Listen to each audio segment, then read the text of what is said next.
A poor woodcutter in tattered clothes, holding an axe, is chopping wood in the forest. His face is focused as he wrestles with the sturdy trees.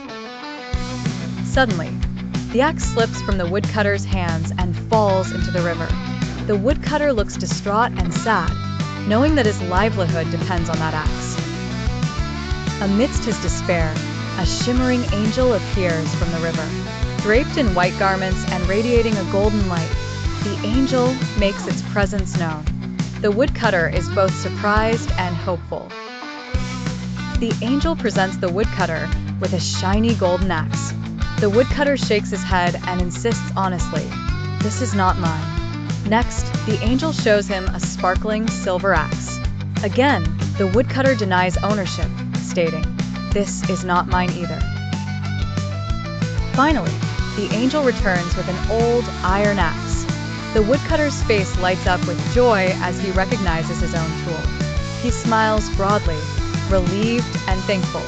To reward his honesty, the angel gifts the woodcutter all three axes, the golden, the silver, and his iron one.